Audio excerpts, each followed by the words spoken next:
Why was everyone pretending not to see her? In the briefing room, heads bent over maps, markers circling objectives, voices sharp with tension. Men shifted in their chairs, arms folded, helmets resting by their boots. Every name was called, every order repeated, every question answered, except hers. She sat at the edge of the long table, her shoulders straight, her hands folded in silence. The projector flickered across her face, shadows crossing her eyes like scars. When the commander looked at her, just for a second, something in him faltered. His voice broke just slightly before he turned back to the map as if she didn't exist. It wasn't the first time, and she knew it wouldn't be the last. But she let it pass. She always did, because what lived inside her wasn't for them to understand. That night, long after the room emptied, she stood alone at the airfield. The ground beneath her boots vibrated with the hum of idle engines. Far off, laughter echoed, men clinking metal cups, voices rising in nervous bravado. She didn't join them, she never did. Her gaze locked on the runway lights. Each one pulsed in steady rhythm, a heartbeat against the dark. The kind of heartbeat you listen to when you need to remind yourself you're still alive. She wondered whose heartbeat it was tonight. Hers, theirs, or maybe the one that still lived inside her pocket. Her hand drifted to the jacket pressed against her chest. The photograph was always there. Folded, worn, edges soft from years of being touched but never spoken of. 3 faces on the paper, 2 sharp, 1 blurred. She lingered on the blurred one, tracing it with her thumb. That face was the reason she was here. The reason she couldn't allow herself to fail. But wars didn't bend for reasons. Missions didn't pause for grief. Orders never cared for the weight people carried into battle. The voice broke through her thoughts suddenly. "You don't sleep much, do you?" She turned. Ortiz, the kid of the unit. Barely 20, fresh out of training, too much energy in his step and too much fear in his eyes. He leaned against a post, trying to look casual, but his hands betrayed him. The cigarette trembled between his fingers. "Sleep isn't the problem," she said, her tone quiet, almost lost in the wind. Ortiz gave a crooked smile, exhaling smoke into the night. "Yeah, I figured, tomorrow's gonna be something else." His laugh was thin, nervous, a laugh meant more for himself than her. "First mission, real mission, can't lie, I'm, kinda wired." She studied him. The helmet tucked under his arm looked too big for him, his chin too smooth for the weight he was carrying. The way his eyes avoided hers told her everything she needed to know. He was scared. Not just the kind of scared that keeps you alive, but the kind that eats you whole if you let it. "Fear keeps you sharp," she murmured. Ortiz looked at her, surprised by the softness in her voice. "Yeah, and what keeps you sharp?" Her eyes went back to the runway, to the pulsing lights. Memory. He didn't ask what she meant. Maybe he didn't dare. Morning came harsh, the kind of morning that burns the eyes and stings the lungs. Engines thundered, blades cut through air thick with dust and fuel. Men shouted, checking gear, muttering last-minute prayers under their breath. Boots stomped, metal clanked, the rhythm of war pulling everyone forward. She moved through them quietly. Helmet strapped, rifle slung, pack heavy but steady against her back. The weight was familiar, almost comforting. The commander barked orders, his voice cracking over the roar. She didn't look at him, she never did. Instead, she scanned faces, tired, pale, some hardened, some too young for the lines already etched across them. Every man carried something invisible. Regret, hope, a memory they would never speak aloud. She knew because she carried hers too. Inside the transport, the noise was deafening. Metal rattled, the floor jolted beneath them, the air heavy with heat and sweat. She sat across from Ortiz, his lips moving silently. A prayer. She closed her eyes for a moment, letting the vibrations sink into her bones. The ride reminded her of another one. Years ago, different faces, different orders. The memory came uninvited, gunfire ripping through steel, smoke suffocating lungs, a voice calling her name and then cutting off mid-breath. She clenched her fists, forced herself back to the present. Not now. The commander's voice cut through static. We hit fast, we hit clean, no mistakes. She opened her eyes. Ortiz caught her glance. His helmet tilted, his face pale but determined. He gave her the smallest nod, a boy asking for reassurance. She offered none. Instead, she shifted her rifle, checked the scope, and whispered to herself. A name, a promise. The ground shook when they landed. Dust exploded upward, swallowing the sun. Shouts tore through the haze, boots hit dirt, orders vanished into chaos. She moved with the rhythm, instincts leading, senses alive. Heat pressed against her skin. Smoke clung to her throat. Every corner, every shadow, felt like a question waiting to be answered with bullets. She advanced, rifle steady, eyes cutting through the ruins. Ortiz stayed close, breathing loud in her ear. "Which way?" he whispered once. She didn't answer. She only moved, and he followed. Shots cracked in the distance. Voices shouted, English, foreign tongues, all tangled in confusion. Dust made every figure blur, every movement suspicious. She crouched back against a crumbling wall, heart beating in sync with the staccato of gunfire. Across the street, shadows shifted. She raised her scope, breath steady, finger tight against the trigger. Their movement. She inhaled, held, exhaled. Through the crosshairs, the figure sharpened. For a second, it wasn't an enemy. It was a ghost, a silhouette that didn't belong here but in her past, someone she should have saved, someone whose blurred face still lived in her pocket. Her finger hesitated, just long enough to remind her that the enemy wasn't always out there. Sometimes it was inside you. A hand on her shoulder. Ortiz crouched low, his eyes wide. He whispered, "What do you see?" She blinked. The ghost was gone, only shadows now, only targets. "Nothing," she said, and lowered her rifle. The sun burned higher as the hours dragged. The mission pressed forward, street to street, ruin to ruin. She didn't speak. She didn't need to. Her silence carried weight, the kind the others felt even if they didn't understand. At one point, Ortiz stumbled, knees scraping concrete. She reached down without thinking, pulled him back to his feet. He muttered thanks, his voice breaking. She didn't reply, but in his eyes she saw it, the same fear she had once carried, the same fear that had once gotten someone killed, the same fear that had blurred the face in her photograph. And she knew then, as the dust settled around them, that this mission wasn't about orders or maps or objectives. Not for her. It was about something deeper. It was about keeping a promise, one no one else even knew she had made. That night, when the gunfire finally ceased and the silence fell heavy, she found herself alone again. The others' voices drifted faintly, muffled by distance and exhaustion. She crouched in the ruins, scope raised, scanning the darkness. Her breaths were calm, controlled. Each inhale sharp, each exhale deliberate. Movement flickered in the corner of her sight. Shadows again. She steadied her hand. But the truth lingered, sharp and undeniable. The real battle wasn't in front of her. It was inside. And she wasn't sure which side was winning. What happens when silence feels heavier than bullets? She sat in the ruins, the night pressing down on her shoulders, scope balanced against the broken edge of a wall.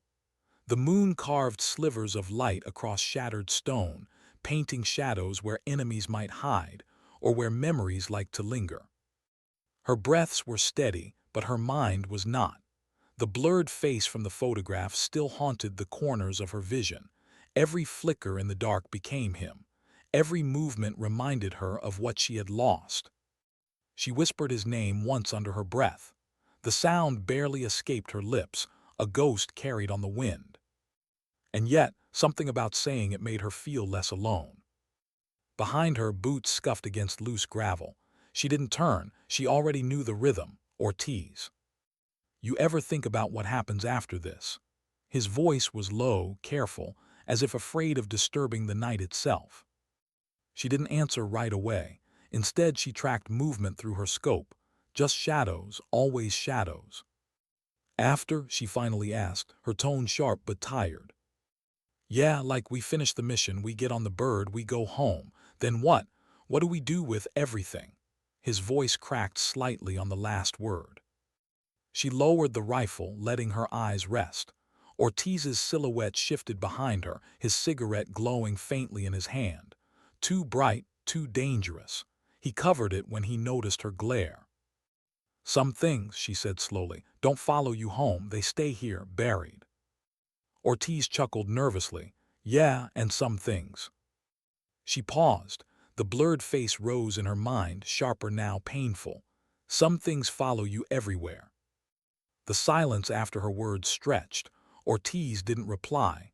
Maybe he understood more than she expected. Maybe he didn't understand at all. At dawn, the mission pushed deeper. The ruins gave way to narrow alleys, buildings half standing like broken teeth, smoke curling from collapsed roofs. The air reeked of dust and something metallic, blood maybe, though she forced herself not to think about it. Orders came clipped through radios. Advance here, hold there, watch the windows, watch the rooftops. She moved like instinct, every step careful, every angle checked. The others followed the rhythm of commands, but she listened for something else. The silence between the orders, the things not said. At one corner, Ortiz bumped into her back. She turned sharply, eyes cold. He raised his hands in apology, whispering, "Sorry, can't see a damn thing in this dust." She didn't answer. Instead, she scanned the rooftops. Movement flickered, too fast, too sharp. Her finger brushed the trigger, but when she raised the scope there was nothing, only air shimmering in the heat. Her chest tightened, the blurred face again. Was it memory or warning? By midday, the unit paused in what was left of a school. Desks overturned, walls scarred by bullets, a blackboard cracked down the center like a wound. The men slumped against walls, helmets off, sweat carving lines through dirt on their faces. She stood apart as always, back against the doorway, rifle across her chest. Watching, always watching. Ortiz approached, holding a canteen. "You need water," he said, almost as an order. She stared at him until he shifted uncomfortably. Then, wordless, she took it. The water was warm, metallic, but it cut the dryness from her throat. Ortiz sat nearby, fiddling with something in his hand. A small chain, a cross. She caught the glint of it. "Belonged to my mom," he said, voice low. "Said it'd keep me safe. Don't really believe it, but I don't know. Helps, I guess." She studied him, his youth, his honesty, the kind of honesty she hadn't allowed herself in years. "Does it?" she asked. He shrugged. "Sometimes, when it's quiet, when it's dark, when I think too much." Her hand brushed against her own pocket, feeling the photograph beneath the fabric. "Hold on to it," she whispered. When the order came to move again, the streets had grown sharper. The sun cut angles into broken glass, every reflection a threat. Somewhere in the distance, children cried, thin, hollow wails carried by the wind. No one moved toward the sound. They couldn't. Orders kept them leashed. But she felt it. Each cry tugged at her chest, each echo like the face in her pocket calling her back. Ortiz glanced at her as they passed a ruined doorway. His lips pressed tight. His eyes said what he didn't dare speak. "Shouldn't we?" She shook her head barely. The mission came first, always the mission. And yet, her hands trembled slightly on her rifle. Late afternoon, gunfire ripped the silence apart. Bullets sparked against stone, men ducked low, voices shouted. Chaos surged fast, hot, relentless. She dropped to her knee, scope raised, scanning.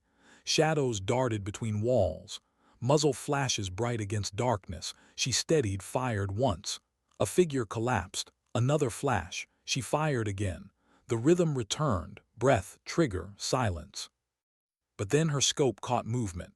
Closer this time. A boy, no older than Ortiz. Weapon clutched, eyes wide with something between fear and defiance. She froze. The boy's face blurred, just like the one in her photograph. Her chest clenched. Her finger refused to move. Ortiz's shout broke her paralysis. "Left, left." She turned, fired. Another target down. The boy was gone. or maybe he was never there. Her hands shook as she lowered the rifle. Sweat stung her eyes. She blinked hard, forcing the ghosts away. But they didn't leave. They never did. Night fell again, heavy and suffocating. The unit huddled in a burned-out house, windows blackened, walls full of holes. They whispered in low tones, voices cracked with exhaustion. She sat apart, back to the wall, eyes on the door, always guarding, always silent. Ortiz slid down beside her, careful not to touch her rifle. He offered a half-smile. "You don't talk much." She didn't look at him. Talking doesn't change anything. "Maybe not, but sometimes it helps." He hesitated, then added, "I saw your hand earlier. You were shaking." Her head turned slowly, eyes locking on his. Cold, sharp. "You didn't see anything." Ortiz swallowed hard, but he didn't look away. "You carry something, I can tell, something heavy." She wanted to snap at him, to silence him, but instead she exhaled, slow and controlled. "We all do." And then, softer, "Some of us just learn how to bury it deeper." Ortiz nodded. He didn't push further. But his presence lingered beside her, quiet, young, human. For the first time in a long time, she didn't mind. When sleep finally pulled her under, the dream came swift and brutal. The ride, the smoke, the gunfire ripping metal apart, voices screaming, his hand reaching for hers and slipping away. The last thing she heard was his voice calling her name, and then nothing, just silence, just the blur. She woke with a start, sweat chilling her skin, breath sharp in her chest. The room was quiet, men breathing heavy in exhausted sleep. Ortiz stirred, eyes half open. "You okay?" he whispered. She nodded once, lie. Because she was okay, not then, not ever. And she knew the mission wasn't the only battle she was fighting. At dawn, they moved again. The city felt like it was watching them. Every shadow hid eyes. Every silence carried threat. She kept her rifle ready, her steps steady. Ortiz followed close, his cross glinting against the sun. The commander's voice barked through the radio, sharp and demanding. But underneath it all, her thoughts whispered only one thing. The photograph in her pocket, the blurred face, the promise she hadn't yet kept. And she knew this mission was leading her somewhere, somewhere she wasn't ready for, somewhere she couldn't avoid. What happens when the streets themselves feel like they're breathing? The city wasn't dead. It never was. Even in its silence there was life, hidden, waiting, watching. The wind slipped through hollow buildings like whispers, carrying dust and memory. Every window felt like an eye, every doorway a trap. She moved at the front of the column, her rifle steady, her eyes scanning. Boots crunched against broken glass. Radios crackled with clipped instructions. The commander's voice came sharp. "Sector 2, clear it fast, eyes on rooftops." Her jaw tightened. Sector 2. She had been here before, not in this exact street, but close. The air smelled the same, burnt stone, rust, gunpowder soaked deep into the soil. It was the smell that never left her dreams. Ortiz stumbled behind her, catching himself on a wall. "Place feels wrong," he whispered. She didn't respond, because he was right. By midday, the heat pressed hard. The sun carved harsh shadows against walls pockmarked by bullets. Sweat ran down her spine beneath the weight of her gear, her helmet heavy, the strap biting into her jaw. She ignored it. She always did. They paused in the shell of a marketplace. Stalls shattered, fruits long rotted, steel beams twisted from blasts. The commander raised a fist, signal to hold. The men knelt, weapons ready. She stood just long enough to scan the rooftops again. Her scope caught a shimmer, glass, reflection. Her breath caught. She pressed her finger against the trigger, aligning her crosshairs. In that instant, the world narrowed to one point of focus. The reflection shifted, not just glass, a scope, a rifle. "Sniper," she hissed. Shots cracked, too fast, too close. Stone exploded near her head, dust cutting her cheek. She dropped low, pulling Ortiz with her. Men scattered, firing blindly toward the rooftops. Her pulse steadied, not raced, steadied. This was her arena. Through the scope she tracked. Inhale, hold, exhale. The rooftop shimmered again. A figure moved. She fired. The figure fell. The silence that followed wasn't real silence. It was the kind that pressed against eardrums, full of what-ifs and almosts. The kind that reminded you how close you had been to the end. Ortiz's breath shook beside her. You saved. Quiet, she cut him off. Her voice was flat, but her chest still throbbed with the echo of the near miss. The commander barked new orders. Move, don't stay exposed. They pushed forward. The moment burned into their skin. Later, in the narrow stairwell of a collapsed building, Ortiz spoke again. His voice was softer now, stripped of bravado. You ever think about it? She kept climbing, her rifle raised. About what? How fast it ends. Like 1 second you're here, the next, he snapped his fingers. The sound cracked in the hollow stairwell like a shot. She didn't look at him. Don't think about it, just do your part. Yeah, but he hesitated, then tried again. You didn't even flinch, back there like you knew, like you were ready. Her boots stopped on the landing. She turned, her eyes narrowing. I've seen it before. Ortiz studied her face in the dim light. You lost someone. Her silence was the answer. That night when the unit finally rested in what remained of a warehouse, the men tried to laugh again. Forced laughter, sharp and hollow. Someone passed around a tin of coffee, bitter and lukewarm. Someone else told a story about home, a child's birthday he had missed, a promise he wasn't sure he could keep. She sat apart as always, but her ears caught every word. When Ortiz drifted over, holding 2 dented cups, he hesitated before offering one. Don't tell me you don't drink coffee, he said softly. She took it. The warmth against her hands felt heavier than it should have.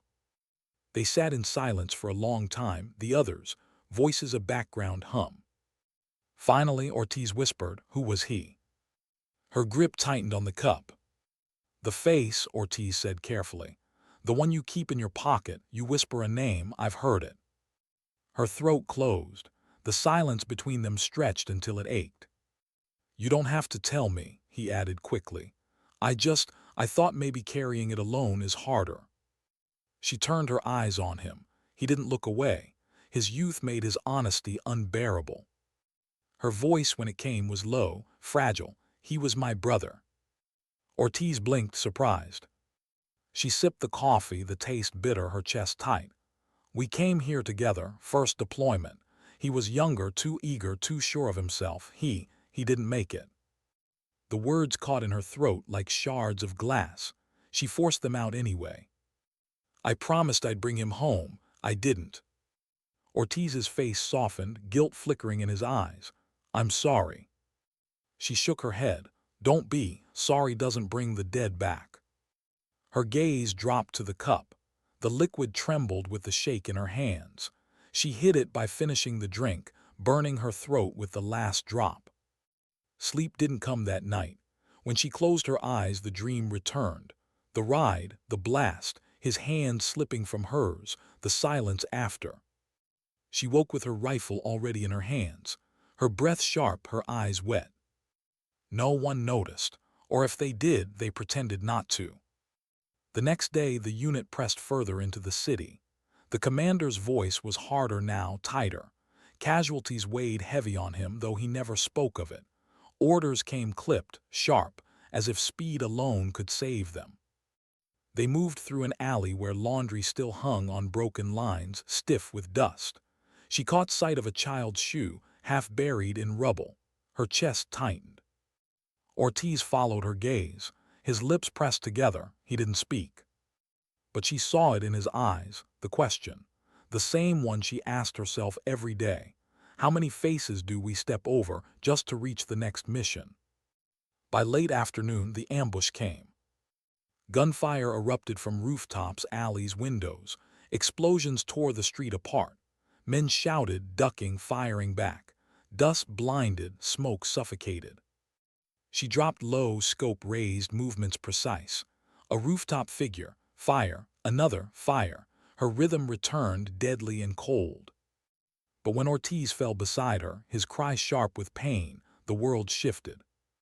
Her eyes snapped to him. Blood seeped through his sleeve, staining his hand as he clutched his arm. Not fatal, not yet, but enough to break him. "I can't," he stammered, panic rising. She grabbed his collar, pulling him down behind cover. Her voice was sharp, commanding. "Breathe. You're fine. Do you hear me? You're fine." Tears mixed with sweat on his dirt-streaked face. "It hurts." "Pain means you're alive." Her grip on him was fierce. "Stay with me." Gunfire still cracked around them. The commander's voice shouted through radios. The unit fought, hard and desperate. But her focus narrowed to Ortiz's eyes. Wide, frightened, human. For a moment she saw her brother in him. The same fear, the same helplessness. And for the first time since she had lost him, she felt something break inside her resolve. When the shooting finally slowed, when the enemy pulled back, when the smoke thinned, she still crouched beside Ortiz, her hand pressed to his wound, her breath harsh. "You're fine," she repeated, more to herself than him. His lips trembled into a weak smile. "You didn't leave me." She swallowed hard. "No, I didn't." But inside, her chest burned with the truth. She couldn't save her brother. But maybe, just maybe, she could save this boy. That night the warehouse they took shelter in felt heavier. Men's voices were quieter. The weight of loss pressed harder. Ortiz leaned against her, pale but stable, his arm bandaged. "You know," he whispered, "your footsteps, they sound different, like they mean something." She stared at him, startled by the words. He gave a faint laugh. "Everyone notices. They just don't say it, but I do. I think it's because you carry more than the rest of us." She didn't answer, but his words clung to her long after the silence returned. And in the stillness of the night, with the photograph pressed against her chest and Ortiz breathing quietly beside her, she realized something. Her footsteps did mean something. Because each one was carrying not just her, but the memory of every face she refused to let fade. Why did silence sometimes feel louder than the roar of gunfire? She lay flat on her stomach, cheek pressed against the cold rifle stock, eyes locked through the scope. The valley below was unnervingly still. No birds, no dogs, no sign of civilian life. Just wind threading through broken windows and rusted roofs. It was the kind of quiet that told you something waited, something patient, something cruel. Her finger rested near the trigger, but her mind was elsewhere, back to the conversation she hadn't finished. She had promised the captain she'd explain why she volunteered for this mission, why she pushed herself beyond the point of exhaustion. But she hadn't. Not yet. Some truths were harder than any bullet to carry. The spotter beside her, Sergeant Ortiz, shifted slightly. He was younger than her, but his nerves always betrayed him. "I don't like this," he whispered. His voice trembled, though he tried to mask it with a cough. "It's too quiet." She gave the smallest nod, not taking her eye off the scope. The sun was dropping behind the mountains, painting long shadows that crawled into the valley. "Quiet means they're waiting, or moving." Her tone was flat, practiced, the words of someone who had been here before. But inside, her chest tightened, because quiet also meant something else, memory. When there was no sound outside, the noises inside her mind got louder. Her father's voice. The sound of boots on the night he never came home. The folded flag her mother clutched like it was the last piece of him. Her jaw tightened. Not now, not here. Ortiz shifted again, muttering about how the sun always seemed to set faster when danger was close. He wasn't wrong. Darkness came like an ambush, wrapping the valley in shadow, and with it came movement, subtle, deliberate. A flash of light in the far distance, a glint of glass, then another. Her heart slowed, training took over. 1, 2, 3 optics, she whispered. East Ridge, low profile, they're watching us. Ortiz tensed, counter snipers. Or scouts, doesn't matter, they see us. The order was clear, hold fire unless fired upon. but her finger curled tighter around the trigger. She could feel the weight of her decision pressing against her chest.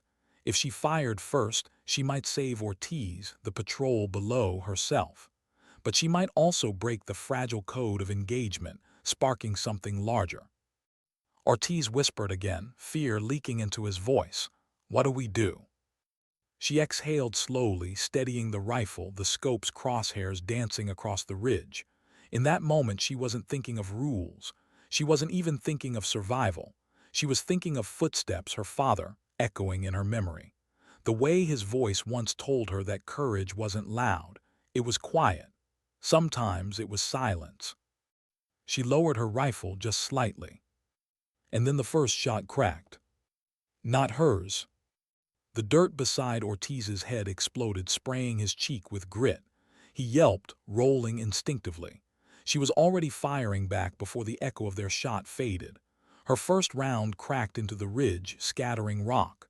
Her second forced the glint of glass to vanish. By the third, silence returned. But silence no longer meant safety.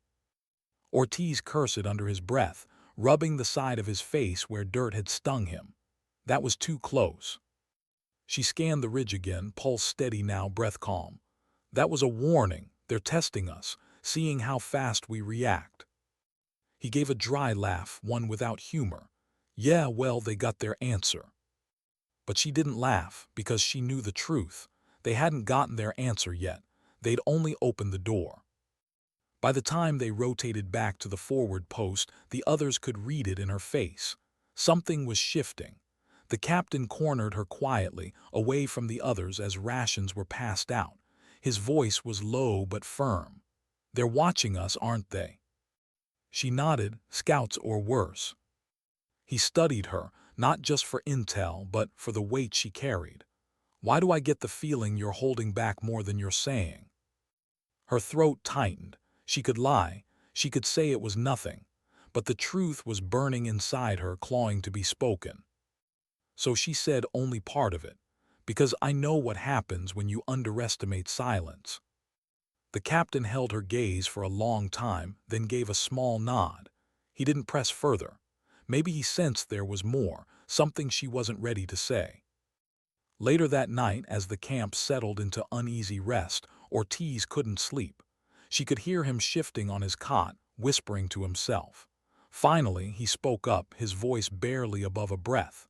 "You ever wonder if this is worth it? Like, if any of this actually changes anything?" She opened her eyes, staring at the dim outline of the tent roof above them. The question hit deeper than he could imagine, because she had asked herself the same thing countless times. Her answer came slowly, measured.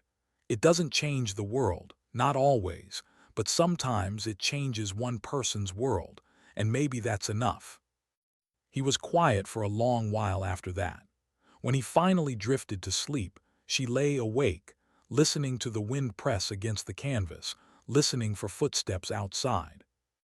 But what she really heard was her own heart whispering truths she didn't want to face. She wasn't here just for duty. She wasn't here just for country. She was here because silence had stolen someone from her once, and she would not let it happen again. The next morning brought new orders. A convoy needed escort through the valley, supplies, medics, essentials. Easy to say, hard to do. The valley had become a trap waiting to snap shut. Everyone knew it. Nobody said it. When she climbed into the lead vehicle, rifle resting across her knees, she caught sight of Ortiz again. He tried to grin, tried to lighten the weight. "Guess you'll see me jump again if they aim that close today." She allowed the faintest hint of a smile, then turned away, scanning the road ahead. The convoy rolled forward, engines rumbling, tires crunching gravel. The valley closed in around them, cliffs rising steep, shadows deepening. Every bend felt tighter. Every echo lingered too long. Then the world erupted. The first explosion tore the lead vehicle's side, throwing dust and metal into the air. Gunfire followed, sharp and merciless, rattling down from hidden positions on the ridge. The convoy jerked to a halt, men shouting, bullets pinging against steel. She was already out, rolling behind cover, rifle raised. Her ears rang, her body shook, but her mind was ablaze. Through the chaos, she locked onto movement, figures darting between rocks, rifles flashing. She steadied her breath, squeezed the trigger, watched one drop. Another. The world narrowed to sights and sound, the rhythm of fire and reload. But in the noise she heard something else. A cry, not Ortiz, not one of theirs, higher pitched, younger. Her stomach twisted. Civilians. A glimpse through her scope confirmed it. A small figure scrambling out of a crumbling doorway, hands over ears, face streaked with dirt and fear. A child. Wrong place, wrong time. Her hands froze. Every instinct screamed at her to take the next shot to protect her unit. But her heart screamed louder. That child was the age she had been when she lost her father. Innocent. Unprepared. Caught in someone else's war. Her throat went dry. The world slowed. And in that suspended moment she realized, sometimes courage wasn't pulling the trigger, sometimes it was holding back. She shifted her aim, fired at the rock wall near the fighters instead, forcing them back, buying the child seconds to run. Ortiz's voice shouted from somewhere nearby, calling for covering fire. The captain's orders cut through the haze, demanding focus. But all she could see was the child disappearing into an alley, swallowed by dust. When the last shot faded and the valley fell silent again, the convoy was battered but intact. Casualties were fewer than expected. A miracle, they called it. But she didn't feel like a miracle. She felt the weight of every choice pressing heavier than her rifle.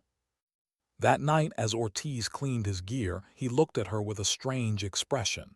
"You saved me back there, again." She didn't answer. Because what haunted her wasn't who she saved, it was who she couldn't. And deep inside, she knew this was only the beginning. Why was she awake when everyone else slept?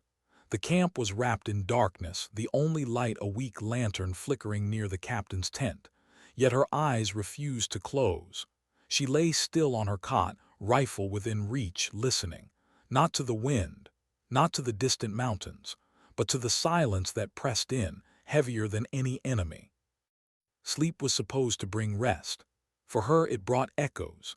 Every time she shut her eyes, she saw the child again, the one who ran through dust, covering their ears, too small to understand why the world was breaking apart around them. She saw her own reflection in that child, the younger self who once stood in a doorway, waiting for a father who never came back. Her throat tightened. She sat up, feet touching the cold ground, breath steady but shallow. Ortiz stirred from his cot. His voice was groggy, heavy with sleep. "You can't keep doing this," he muttered. She looked over, expression unreadable. "Doing what?" "Carrying it all," he said, rubbing his eyes. "Every bullet, every cry, every face. You don't even blink when we're under fire, but the second it's quiet, you drown in it." She didn't answer. Words weren't always armor. Sometimes they only cut deeper. Instead, she stood, pulling on her boots, stepping outside. The night air was sharp, almost metallic. Somewhere in the distance, a dog barked once, then fell silent. She walked toward the edge of camp, away from the dim light until the stars above were the only fire she could see. She closed her eyes. For a moment she let herself remember her father's laugh, the way his uniform always smelled faintly of dust and oil, the promise he made, "I'll be home before you know it." A promise broken by a folded flag and 21 guns. She had sworn then that she wouldn't let silence win, that she would step where he stepped, that his footsteps wouldn't vanish without echo. But tonight, staring into the emptiness, she wasn't sure if she had become his echo or his ghost. The captain found her at dawn, still standing at the edge of camp. His tone was calm, but his eyes betrayed the weight of command. "You didn't sleep." She shrugged. Neither did the valley. He studied her carefully. He wasn't the kind of man who asked unnecessary questions. He knew better than to press too hard. But he also knew when a soldier was unraveling quietly. "Convoy made it through because of you," he said. "You made the call. You held the line. Don't think I didn't see it." Her jaw clenched, holding the line cost me something. He let the words hang, then replied softly, "It always does." By midday, new intel arrived. Drone footage. Grainy, distorted, but enough to confirm what she already feared. The fighters weren't retreating. They were regrouping. Stronger, closer, angrier. And among the scattered figures, she spotted something else. A shadow that didn't belong. A woman. Not a civilian. Armed, commanding, moving with authority through the ruins.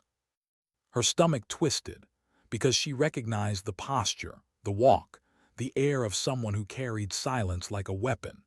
She had never seen this woman before, yet something about her presence felt personal, like looking at a reflection of what she herself could become if she lost the thread of her own humanity. Ortiz leaned over the screen, frowning. Who is she? No one answered. That night the camp gathered for briefing.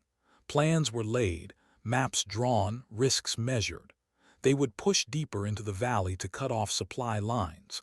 A dangerous route, one that would force them into narrow passes where ambush was almost guaranteed. The captain's voice was steady as he laid it out, but she could hear the strain beneath. When the room broke into quiet conversation, Ortiz whispered, "This feels like walking into someone else's hands." She didn't disagree. But her silence wasn't agreement either. It was calculation. Because behind the mission, behind the maps and tactics, her mind was already circling the shadow she saw on the drone footage. That woman wasn't just part of the enemy. She was the pulse behind it, and facing her wasn't strategy. It was inevitability. The march into the valley the next morning was slow, every step watched by unseen eyes. The cliffs loomed high, jagged teeth biting into the sky. Dust rose with each bootfall. Sweat beaded under helmets. And beneath it all, the hum of nerves no one spoke aloud. Ortiz tried to fill the silence with small talk. He spoke about his little sister back home, how she hated the dark, how she always left her bedroom light on. Said it made the monsters stay away. She almost smiled, almost. Did it work? He shrugged. Depends on the monster. The conversation died there, but his words stayed, because she knew some monsters didn't hide in the dark. Some wore uniforms, some carried rifles, and some lived inside you. By midday, the unit reached a narrow pass. Rocks piled high, forcing them single file. She scanned the ridges above, every instinct screaming that this was where it would happen. And it did. The first shot rang out, echoing like thunder. Dust erupted.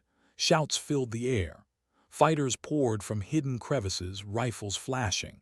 The unit scattered for cover, the valley collapsing into chaos. She dropped to a knee, rifle raised, returning fire. Ortiz beside her, cursing, firing wildly. The captain's voice cut through the comms, ordering flanks, demanding calm. But calm was hard to find when bullets sliced the air like blades. Through her scope, she caught sight of her, the woman from the drone footage, standing tall on the ridge, not firing, not rushing, watching, directing, a conductor of violence. Their eyes met across the distance, and in that frozen moment, it felt less like war and more like recognition. Two women carved from silence, standing on opposite sides of it. Her breath hitched, her finger hesitated, not because she couldn't take the shot, but because it felt too much like shooting a version of herself. The woman turned, disappearing behind the ridge. And the battle raged on. Hours later, as the unit pulled back to regroup, battered and bloodied but not broken, Ortiz slumped beside her, panting. "Tell me I'm not crazy. You saw her, right? That woman." She nodded. "I saw her." "Who is she?" he pressed. She didn't answer, not because she didn't know, but because knowing wasn't the same as understanding. And deep inside, she feared that to understand this enemy was to understand herself too well. That night the camp was heavy with exhaustion. Wounds were patched, weapons cleaned, silence thick. Ortiz drifted into uneasy sleep, muttering something about monsters again. She sat awake, staring at the stars through the thin canvas above. Her father's footsteps echoed faintly in her memory. The child's cry from the convoy lingered in her ears. And now, the shadow of the woman on the ridge haunted her thoughts. Three silences, past, present, future, all converging. And she knew then, her mission wasn't just about cutting supply lines or escorting convoys. It was about facing that silence head-on. The silence of loss, the silence of choices, the silence of a woman on the other side of the scope. And in that realization came a truth she had been avoiding. Sometimes courage wasn't surviving the battle. Sometimes it was facing the reflection waiting at the end of it. Why did her hands tremble only after the battle ended? During the fight they were steady, unshaking, precise. But now, sitting in the dim glow of a lantern, cloth soaked in water, cleaning the same rifle she had carried since the first mission, her fingers shook. Just barely, just enough to betray her. Ortiz noticed. He always did. "You're human after all," he muttered with a half-smile, trying to lighten the weight. But his voice carried no real humor. He had seen the same shadow cross her face since the ambush. She didn't respond. Words weren't what she needed right now. Silence was. The captain entered, his expression harder than usual. He laid down a map on the table, the corners curling from dust and damp. His voice cut through the room. "They're not running. They're digging in. Whoever's commanding them, she's building something stronger than we thought." Her eyes flicked to the map, then away. She didn't need lines and arrows to tell her what she already knew. The woman she had seen, the one who stood tall while chaos burned around her, wasn't fighting to win a single battle. She was shaping a war. Ortiz leaned forward. "So what's the plan?" The captain hesitated, his jaw tight. "We go deeper, find their stronghold, cut it off before it spreads, but it won't be clean, it won't be fast." His eyes shifted to her, lingering just a moment too long. "And it won't be without loss." Her chest tightened at those words, not because she feared loss, but because she carried it already. Every choice, every face, every cry that never stopped echoing. Later, as the camp settled into restless quiet, she sat outside alone. The stars were faint tonight, hidden by a veil of dust. She pressed her palms together, not in prayer. She had stopped praying years ago, but in stillness, in trying to find breath beneath the weight. And then Ortiz's voice broke the quiet. He sat beside her, tossing a small stone between his hands. "You ever think about what happens after, like when all this is over?" She kept her eyes forward. "It's never over." "Not for you maybe," he said softly. "But for me, I keep thinking about home, about my sister. She's older now, but in my head she's still that little kid hiding under blankets because of the dark. I keep thinking, what if I don't make it back to tell her it's okay?" She finally turned, studying his face. In his eyes, she saw something she had buried in herself years ago, the fragile hope of returning to a life untouched by war. Her throat was tight, but her voice was steady. "Then you fight like hell to give her that chance." His gaze lingered on her. "And you, who are you fighting for?" She didn't answer, couldn't, because the truth wasn't someone waiting at home. It was someone gone, someone whose footsteps she was still chasing. The silence stretched between them, heavy but honest. The next morning they moved out. The path wound deeper into the valley, where the air felt thicker, the silence sharper. Each step was heavier, as though the ground itself warned them not to continue. Halfway through the march, Ortiz whispered near her shoulder, "This feels wrong." She scanned the cliffs, the ridges, the shadows that seemed to breathe. "It always feels wrong before it is." Her words proved true. By midday they reached what looked like an abandoned village, stone walls crumbling, doors hanging loose, windows black as wounds. It was too quiet, too staged. The captain raised his fist. "Halt." The unit spread, weapons drawn, boots crunching on dry earth. She felt it before it happened, the shift in the air, the faint hum of something waiting. And then the ground shook.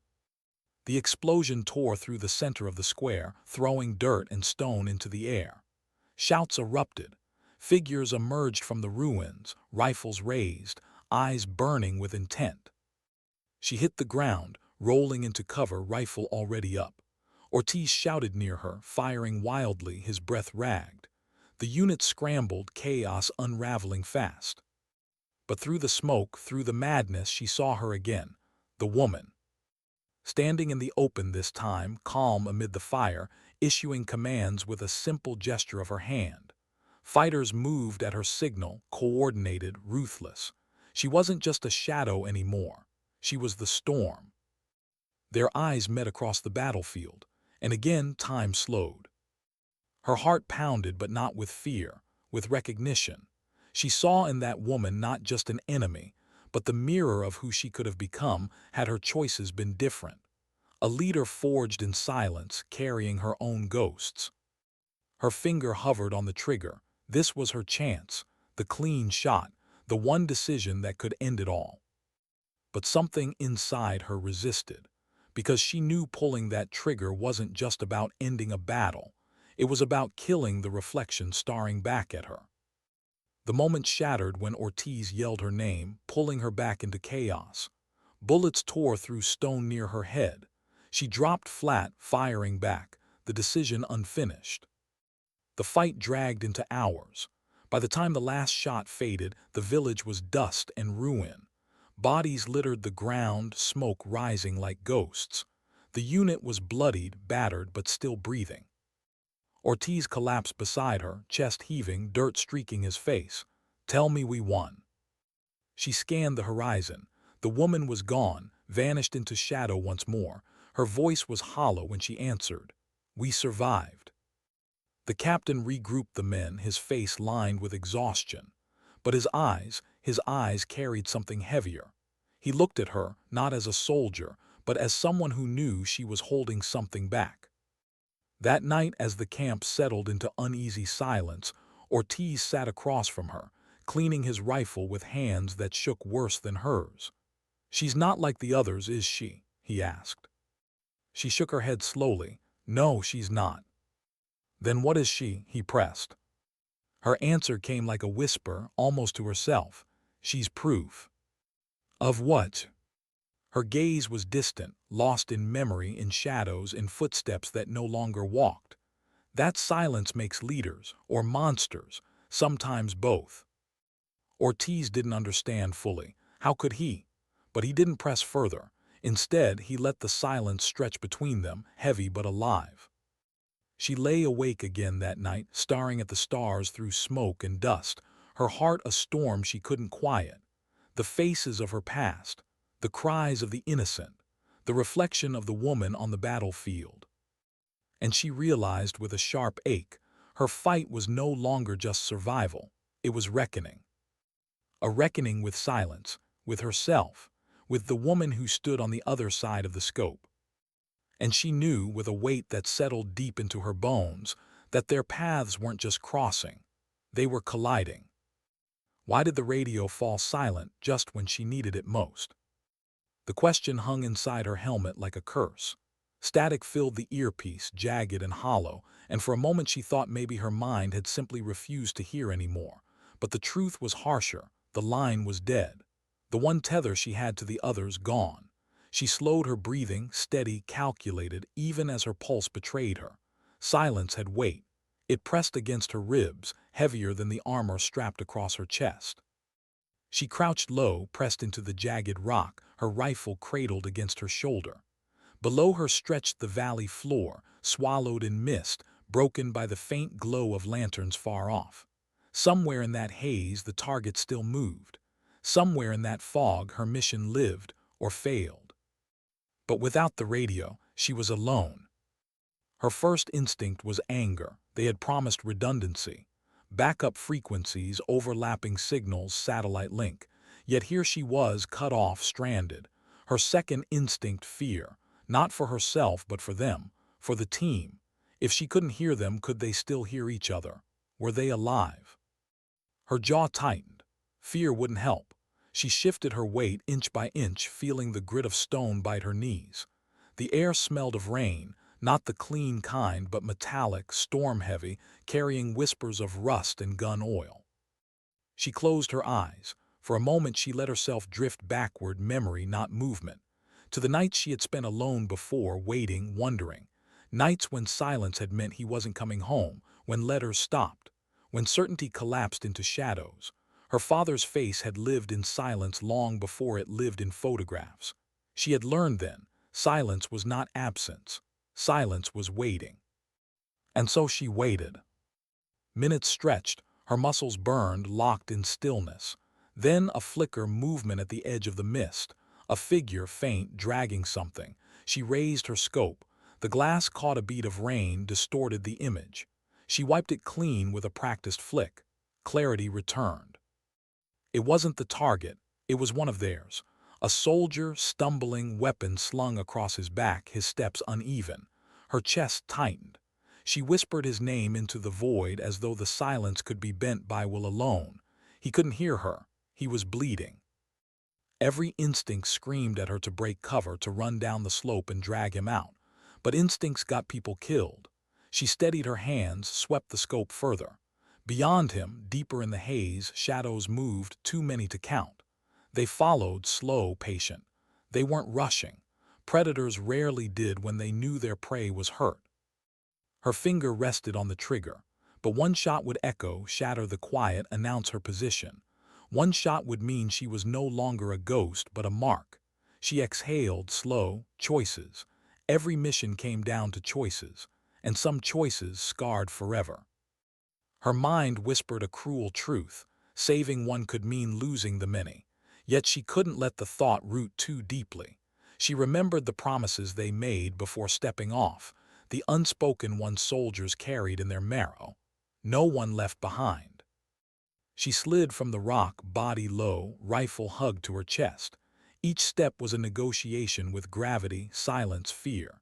She moved like water through stone, careful, precise. Her boots kissed the ground rather than struck it. Rain clung to her lashes, turned her breath into fog. The wounded soldier stumbled again, knees buckling. She reached him just as he collapsed, his face pale, smeared with earth. His lips formed words, but no sound came. She pressed two fingers against his throat, pulse, faint but fighting. She pulled him close, dragging him into the shadow of a broken wall. Her mind split in two. One part tending, bandage pressed, hands steady, eyes scanning for the slow bloom of red. The other part listening, every drip of rain, every crunch of stone beyond the mist. The shadows still moved. Closer now, watching, waiting. She leaned close, whispered his name again. His eyes fluttered open, dazed but present. Relief sparked, small but real. He was alive, and if he was alive, he had to live. Then crack.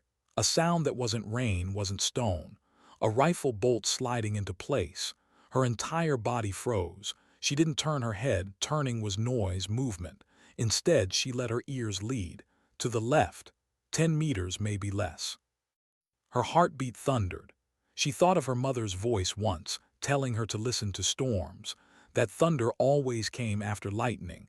That silence before it was the true warning. And here in this storm of stone and mist, silence was about to break. Her hand tightened on the rifle. She rolled her shoulder, bringing it up in one swift arc, sight drawn toward the shadow. She didn't fire, not yet. She waited. Patience had saved her more times than bullets. The figure edged forward. Just enough light caught the curve of a weapon, the tilt of a helmet. Enemy. She squeezed the trigger once. The crack split the valley, sharp, decisive. The shadow fell. The mist stirred. Whispers carried through it. The others had heard. She had chosen. The silence was gone now, replaced by the hunt. Her chest heaved, but her hands didn't shake. She pressed closer to the wall, shielding the wounded man with her body. The mission wasn't just about targets anymore. It was about survival. And deep down, she knew silence would not protect them now. Only courage would. What was left to say when the world finally went quiet? The gunfire had faded into echoes. The mist, torn apart by blasts and movement, began to settle again. thin strands curling across the valley floor like smoke from a fire nearly burned out. She crouched in the ruin of a broken wall, her breath shallow, each inhale scraping against the ache in her ribs. Around her, the silence felt different now, not empty, not waiting, but heavy. Final. Her hand still rested on the shoulder of the man she had dragged from the open. His chest rose and fell, faint but steady. Alive. She had kept him alive. But at what cost? The others. She tried the radio again. Nothing but static. A soft hiss, relentless, reminding her that she was still cut off. She tapped it twice with her glove, a pointless habit. Then she let it hang limp against her vest. The truth was there in the silence. Some wouldn't be calling back. Some wouldn't answer again. Her eyes lifted to the horizon. Dawn. A pale ribbon of light stretching across jagged ridgelines, fragile, almost reluctant. The night had been endless, cruel, and yet here was morning arriving anyway. Her body wanted to collapse into that light, to let go, to stop, but she couldn't. Not yet. She rose to her knees, rifle across her lap, scanning the valley one last time. Shapes lay scattered in the mist. Some hers, some theirs. Each one a story that had ended in the same ground. She blinked hard. Not tears, just rain. That's what she told herself. Her mind pulled her backward again, uninvited, to the kitchen table years ago. Her mother sitting there, a mug of untouched coffee cooling between her hands. The letter folded twice, creased from too much holding. Her father's handwriting, his last one. He hadn't come back, but his words had. And in those words, one line that burned through her even now. Small acts of courage outlive any act of war. She hadn't understood then, not really, but she did now. Courage wasn't the dramatic charge, the loud heroism that filled books and speeches. It was quieter, smaller, carrying someone who couldn't walk, holding a line in silence even when your hands shook, standing up again when your body begged to stay down. She pressed a palm against the damp earth, steadying herself. Her boots scraped as she rose fully, the weight of her rifle and gear dragging at her frame. She stood anyway, because standing meant something. She turned to the soldier she had saved. His eyes flickered open again, unfocused, but he saw her.